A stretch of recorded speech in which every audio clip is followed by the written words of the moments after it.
In Ezekiel Chapter 37, the prophet Ezekiel is taken by the Spirit of the Lord to a valley full of dry bones. God asks Ezekiel if these bones can live, and Ezekiel, unsure, responds that only God knows. God commands Ezekiel to prophesy over the bones, telling them to hear the word of the Lord. As Ezekiel prophesies, the bones come together, forming skeletons, and then flesh and skin cover them. However, there is no breath in them. God instructs Ezekiel to prophesy to the breath, or spirit, and when he does, the bodies are filled with life and stand up as a vast army.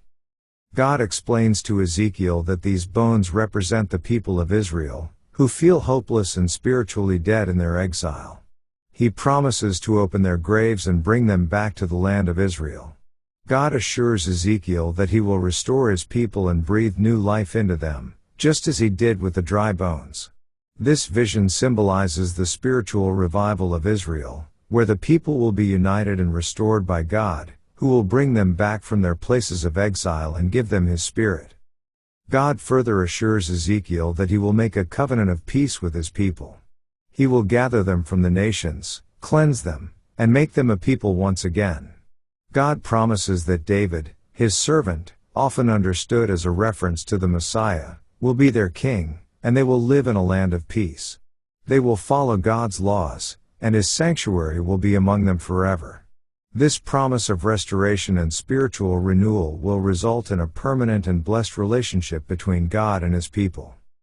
The chapter concludes with God telling Ezekiel to take 2 sticks, one representing Judah and the other representing Israel, and join them together in his hand to symbolize the future reunification of the 2 divided kingdoms. This act signifies that God will reunite his people, ending their division and restoring them as one nation under one king. The Lord promises that his dwelling will be with them forever, and they will no longer be defiled by their past sins. This powerful vision illustrates God's commitment to the restoration and spiritual revival of Israel. Let's now read Ezekiel chapter 37. The hand of the Lord was upon me, and carried me out in the spirit of the Lord, and set me down in the midst of the valley which was full of bones. And caused me to pass by them round about, and, behold, there were very many in the open valley, and, lo, they were very dry.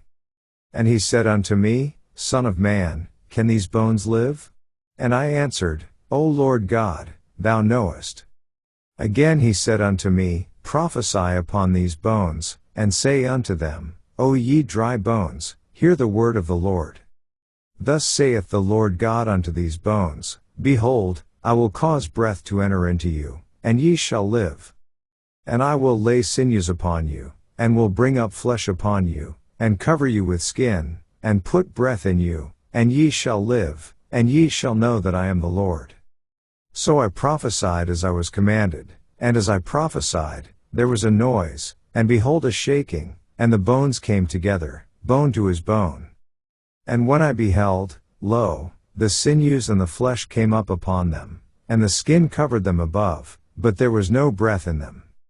Then said he unto me, Prophesy unto the wind, prophesy, Son of man, and say to the wind, Thus saith the Lord God, Come from the 4 winds, O breath, and breathe upon these slain, that they may live.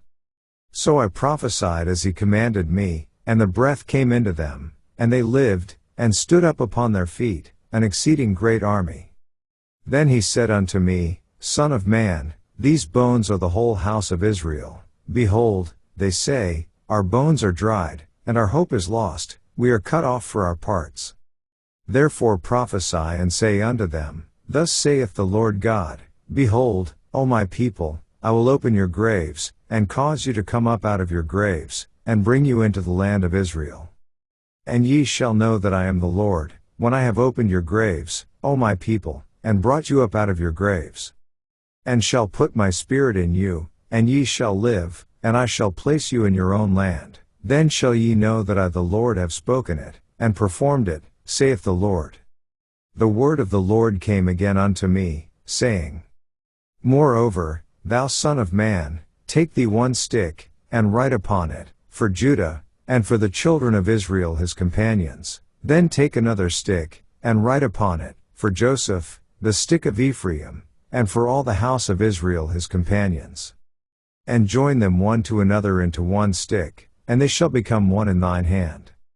And when the children of thy people shall speak unto thee, saying, Wilt thou not show us what thou meanest by these? Say unto them, Thus saith the Lord God, Behold, I will take the stick of Joseph, which is in the hand of Ephraim, and the tribes of Israel his fellows, and will put them with him, even with the stick of Judah, and make them one stick, and they shall be one in mine hand.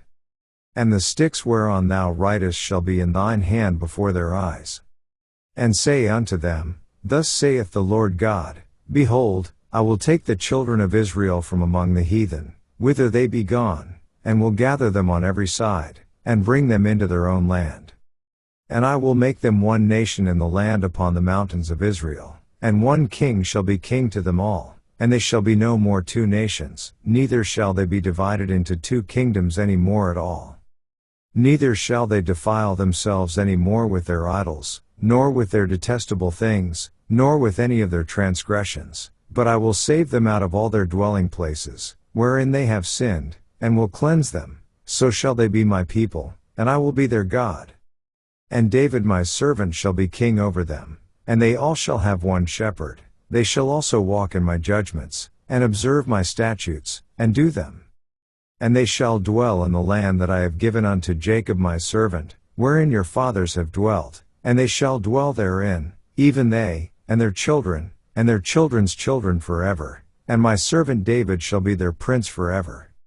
Moreover I will make a covenant of peace with them, it shall be an everlasting covenant with them, and I will place them, and multiply them, and will set my sanctuary in the midst of them forevermore. My tabernacle also shall be with them, yea, I will be their God, and they shall be my people. And the heathen shall know that I the Lord do sanctify Israel, when my sanctuary shall be in the midst of them forevermore. This ends our reading of Ezekiel chapter 37.